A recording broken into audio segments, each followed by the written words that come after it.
Imagine living your life after 50 and feeling energized and excited about your future. Welcome to the Women in the Middle podcast, the podcast for women who are ready to figure out what they want and create the life they deserve. Here's your host and master certified life coach, Susie Rosenstein. Hey there, today's episode is all about giving yourself permission to play by being creative and why it's a great idea. Let's go. Welcome back to the podcast Women in the Middle. I'm your host, Susie Rosenstein, your master certified coach and midlife mentor, and I am so glad to be here with you again for this week's episode, which is about giving yourself permission to play in midlife, why creativity is self-care in disguise. This episode is for you if you know that you want to be more creative but have a million reasons why you can't, or why you like being creative but don't find the time to prioritize it, that sort of thing. Of course, it's also for you if you're curious about creativity and just want to think about it a little bit more and how it might apply to you. And one more thing, if you label yourself as not creative or not artistic, this episode is definitely for you. So if any of these things sound like you, stay tuned. I am really excited to talk to you about this because I love this topic. And now that I've been working with midlife gals for about 10 years, I know how often it comes up with y'all as something that is especially relevant at this age and stage of life. Now, a couple of small things before we get going. First, I haven't mentioned this in years. In the podcast at the time of this recording, it's over 7.5 years old. I can't believe that. But I wanted to remind you that as a listener, if you haven't done so yet, I would love to invite you to leave a podcast review on iTunes. A 5-star rating and a review would be super appreciated, and it really does help other midlife gals discover and listen to the show. It also gives me incredibly insight into what you're thinking and appreciating about the content, so that I can continue to stay in touch with you and create more and more content that's relevant, stuff that makes you smile and stuff that makes you think. Remember, I'm sitting in my home office talking to myself, so it really helps. Now, the other thing I wanted to share that's podcast related is an invitation to join the podcast club. Have you heard about it? Do you even know that there's more podcast goodness just one click away? Well, there is. I host a group that's essentially a book club experience for the podcast. Every month, we take an episode that you've listened to a whole different level by talking about it together live on a Zoom call. You'll be in an intimate group with me and other listeners of the Women in the Middle podcast talking about an episode together, what your experience is with the topic and how to apply the key concepts to your life in a meaningful way. You'll get a 1-hour Zoom call, and there's a replay if you missed the live. You'll get a workbook that goes with the episode. You'll have a few laughs and connect with other like-minded midlife gals. And also, we'll have time together, you and me. It's super inexpensive, and once you sign up, you can quit anytime you want. The only thing missing is you. This is a great way to grow forward together. So head over to www.susierosenstein.com/podcast club to join us. Okay, now let's dive into this week's episode, Permission to Play in Midlife, Why Creativity is Self-Care in Disguise. Today, we're talking about something that might feel frivolous at first, but is actually essential for your well-being, creativity as self-care. Yep, we're giving ourselves permission to play. Let me repeat that because it might be a big topic. It might be a big idea. The idea today is that being creative can be considered self-care, and we're going to get into it so that you can give yourself more permission to play along. Think about it. Learning how to be present in a world that can feel like it's constantly vying for your attention is a skill that will unlock a new level of passion, clarity, and joy. Social media these days, oh my goodness, and constant distractions, they're everywhere. And it can actually make slowing down and focusing quite difficult. And I think you probably understand this. We talked about it recently in episode 399 about 3 ways to stop wasting time in midlife to regret-proof your life. So many distractions, so easy to waste time. But with creativity, there seems to be a block. You may not think of yourself as creative and therefore dismiss that being creative is a possibility for you. That means that you may not be able to capitalize on another amazing form of self-care. That is the way that you choose to take care of yourself. My amazing woman in the middle, creativity isn't only about making art. It's also about making space for yourself to try a variety of new things that help you be more creative. You will have to think differently about yourself to do this. This can be challenging in midlife when so much energy has been spent, caring for others and managing all kinds of stuff, all kinds of responsibilities, and dealing with all that life throws at you at this stage in age. We didn't even talk about menopause and energy and, all the things. It's so hard for so many of us not to be productive, to not think that what we're doing is actually productive. And sometimes that's how creativity can feel. But reconnecting with creativity is a powerful way to slow down, be present, and rediscover joy. That's why giving yourself permission is such a big deal. And if you've ever worked with me, you know that I have a wand. And sometimes I give you permission over a Zoom call because we have so much built up about what we should do and what we can't do. That's why giving yourself permission is such a big deal. I hear it a lot. Now, there's a big potential regret out there too in the land of aging and growing older. It actually made me cry when I first read about it. It's both simple and complex. It's when you don't allow yourself to be happy. It's when you get in your own way. It's when you sense that you know that doing whatever it is will add to your life, but you don't give yourself permission to pursue it or invite it in. Do you follow? In my world, I like to talk about this as how to regret-proof your life. That means taking action to do, think, or say things that help you reduce the likelihood of having regrets.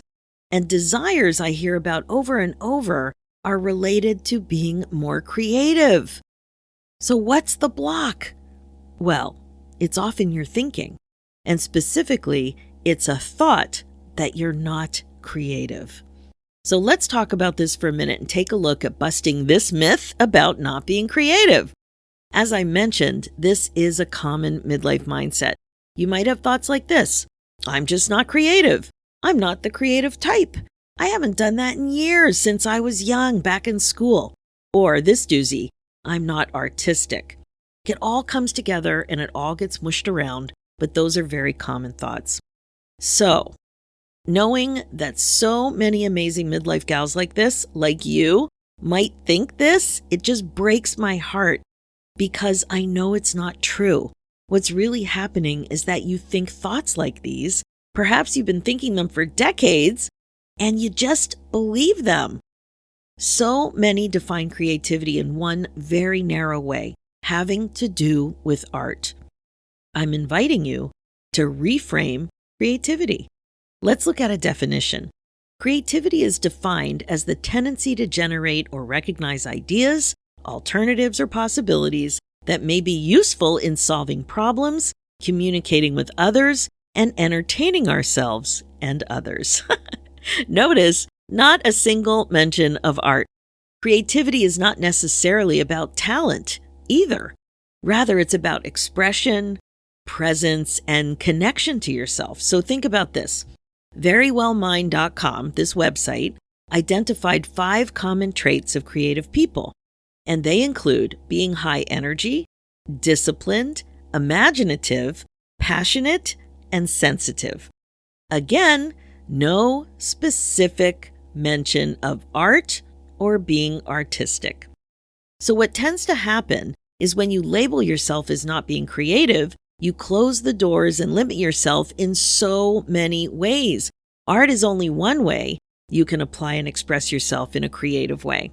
Some creative pursuits you may be familiar with would be things like this: journaling, doodling, gardening, decorating your home, like even rearranging your furniture, playing, editing a video, photography, painting, playing music, painting even designs on your nails, like it doesn't even have to be paint on a canvas.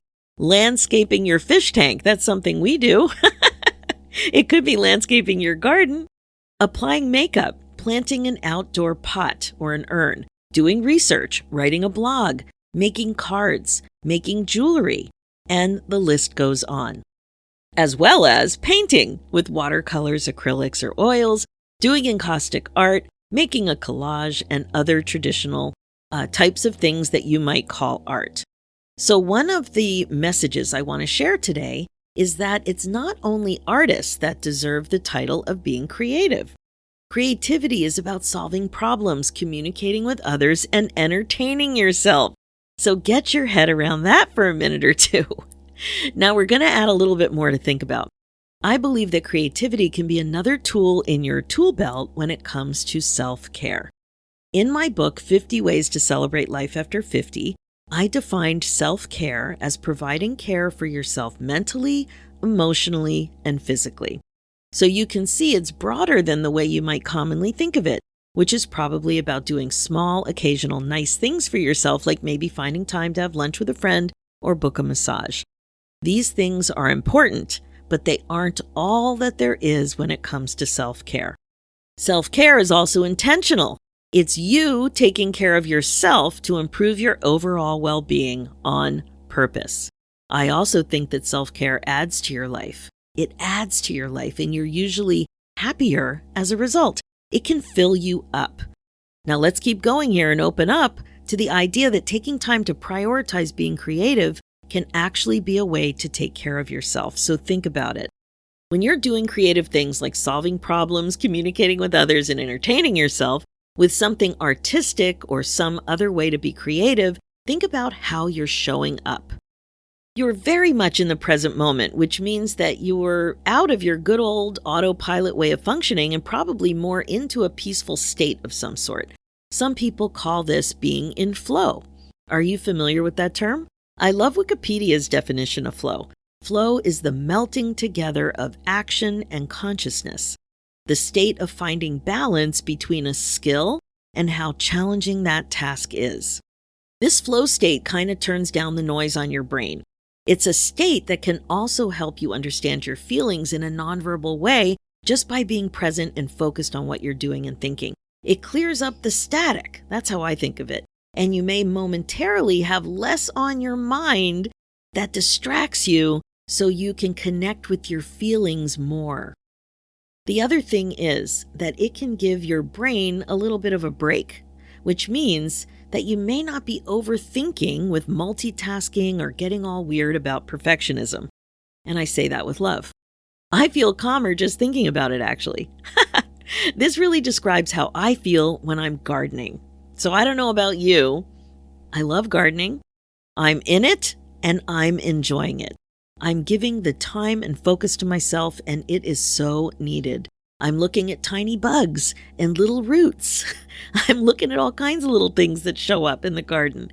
It feels super nurturing to allow myself time like this to take it all in. I also feel this way when I'm creating a vision board and cutting things out, or when I'm creating with watercolor and mindful doodling. I go to the same place. It feels like a gift or kind of like a warm hug of time and attention to myself. So I like to think of creativity as a way of slowing down and tuning into yourself. What's going on with you, your mind, and your body. And it's a way to be present, to create, rather than focusing on creating something perfect. It's more about the doing than the finishing. I think this is a great way to take care of yourself. So as I'm talking to you about this, what's coming up? Are you worried about starting something new? Does it feel really indulgent to slow down like this and focus like this? Is it that you don't know where to start?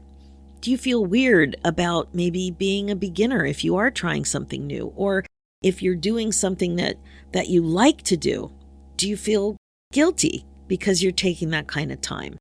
Maybe you feel uncomfortable putting yourself first in terms of spending that amount of time and perhaps money this way on yourself, on doing something you love that gets you into that state of flow. Well, I have to say, you are absolutely not alone. I mentioned that women in my community share these types of thoughts, so I am quite familiar with them. One idea that may help is to play more. Now, what comes up for you when you think about that? Playing more. You could start something new and make an investment in yourself, or you could play with something new or play with something old again. If you don't have to commit to the thing that you pick, and if you don't have to be perfect, and the only goals are experimenting, playing, having fun, and giving yourself a bit of self-care, why not play? It's a great thing to be curious about if you have any resistance to any of the ideas we're talking about today. Really think about it. If you take away being perfect and you take away having to have a longer-term commitment to the thing, why wouldn't you play? Okay, now let's talk about what happens when you actually start playing again. So you get over the hump and you're ready to go. What do you think will happen? Well, when I think about it, my first image is a big smile. It's like inviting lightness and fun into my life. And I have to say, there are some surprise benefits. First, you may notice some energy, some maybe reignited kinds of energy. Perhaps you'll feel motivated to lean into new things with curiosity. You might also feel a little bit of a confidence boost, like feel really solid about stepping in to a new direction. And then once you're more open to being more playful with ideas and trying new things, you will likely rediscover some old passions, or maybe even uncover some new ones. One thing that comes to mind for me was when I finally took an art course. I finally took a class. It was about 13 or 14 years ago. I'd wanted to take some kind of an art class forever and never did. So I finally did. It was encaustic painting, which is also known as hot wax painting. So I don't know if you've ever heard of it. I thought it was really unusual when I discovered it. I saw someone's work and it really caught my eye because the thing I was looking at incorporated photography too. Encaustic work is a form of painting that involves heated wax, like I said. So pigments are added to it. So it's not all the same color. It doesn't all look white or like beeswax, but there are pigments added to it. And there are different types of wax. So you heat the wax. I used a griddle in the art studio I was in, and then you paint with it, usually on wood. I did it with photography too, because I love photography. So there's a way that you can work with images. And unfortunately, though, it's not something that many can do at home because it needs a lot of special ventilation. You may recall I have a bird, and it's not good for humans either without all this special ventilation. So it's something that I was only able to do in a special studio that was able to handle it. Anyway, somewhere along the line, when I was taking these classes, I met another gal in the studio who was doing Zentangle, a form of mindful doodling. And as soon as I saw what she was doing, I was smitten. It was ink, paper, and doodling, all of my favorite things. I've been doodling since I was very, very young. And you may also know I discovered calligraphy when I was 12, and that was the first art form that I really practiced and worked on. And what do you know, I gave myself permission to re-engage with calligraphy and bought new pens. And then a few years later, I became a certified Zentangle teacher and have incorporated Zentangle, the Zentangle method, into my Women in the Middle Academy. And it all started by saying yes to playing with wax.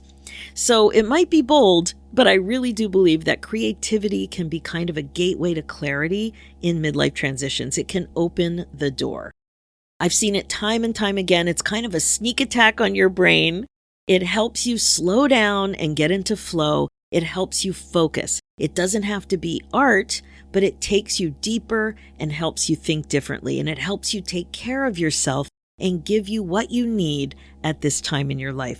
One of the members of the Women in the Middle Academy shared this about how she applied this concept while she was in the group. She said, "I've had so many successes since joining the group. I agree with Susie that having a mind shift into anything is possible has been a huge motivator for me to do things."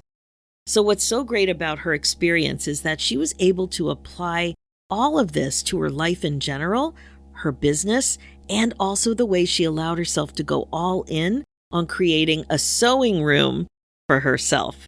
So she really just leaned into that and had so much fun. She amplified it. Another big win came from a member who never thought she was creative. It was the way she labeled herself, and she didn't question it. But bigger than that was the shift to try things. So she changed that mentality to try things.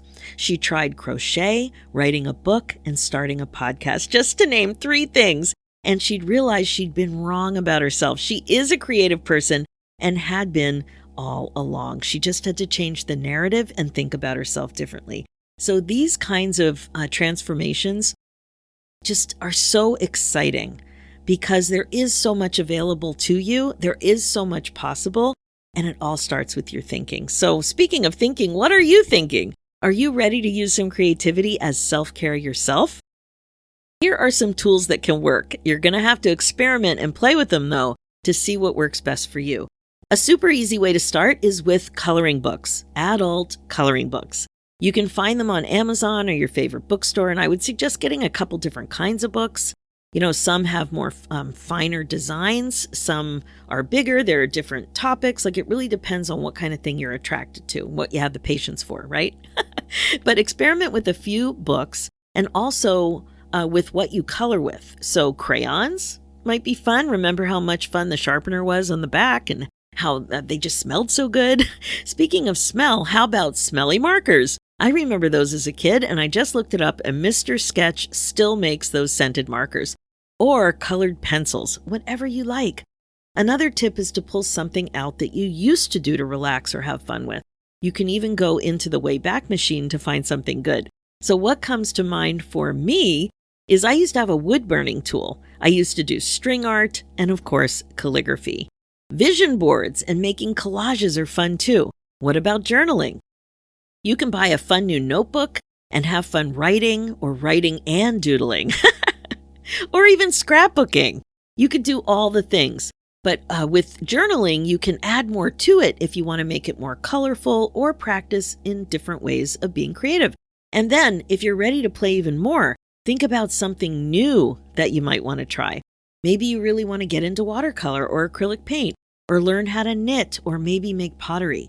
There are online and in-person courses and even YouTube classes that are easy to find. There are a gazillion ideas. I know a few people who've gotten into mushroom hunting in the woods and others who have experimented with pressed flowers, paint pouring, making miniatures, starting a flower farm, and making jewelry, just to name a few. Now, just a quick reminder to focus on being super present. To get the most out of this experience, focus on how it feels, not how it looks. Try to avoid being judgmental and just enjoy for the sake of doing the thing. Really think about that. The minute you're in self-judgment, you are not in the present moment. So remember, it doesn't have to be good enough to do something with. Like, I really think about that sometimes and have to watch it. It doesn't have to be good enough to be gifted to somebody or to sell, right? You don't have to think that way. Just have fun making the thing or doing the thing. And this really was a big lesson for me over the last couple of years. I never understood art notebooks. Do you have art notebooks? I never understood them. I was always thinking, well, why would you waste time making something really good in a notebook when it could be something better than that and you could frame it and display it or give it away? Like, it really felt to me that you had to do something with it, and it was a waste of time. I totally didn't get it until I started to play with mindful doodling and later watercolors with doodling. I love the combination of ink and watercolor. And then I started to get it.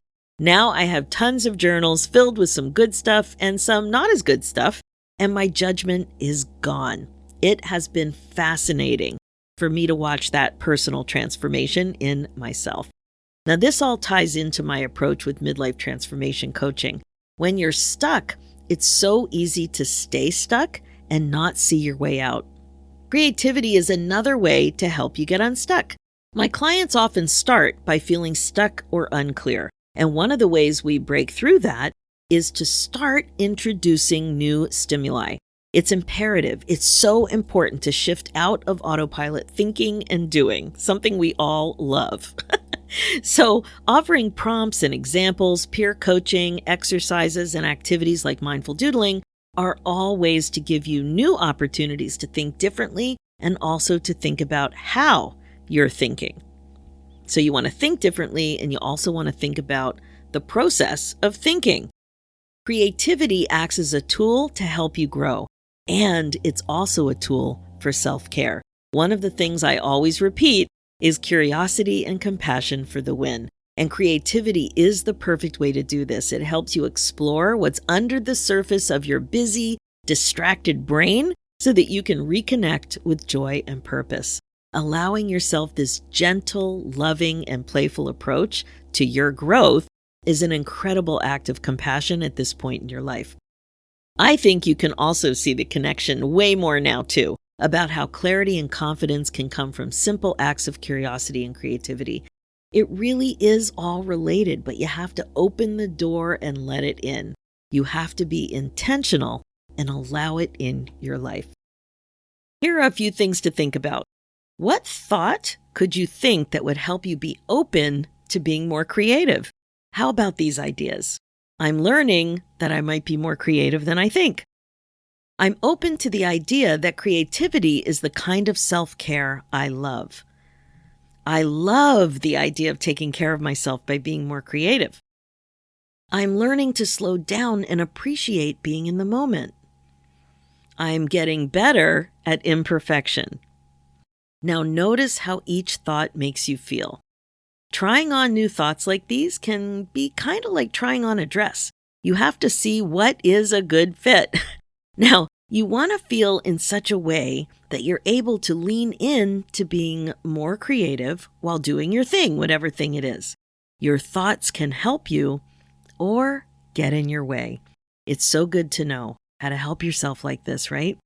Once you get a better handle on your thinking and emotions, then you can try asking yourself this: what's one creative thing you could try this week just for fun?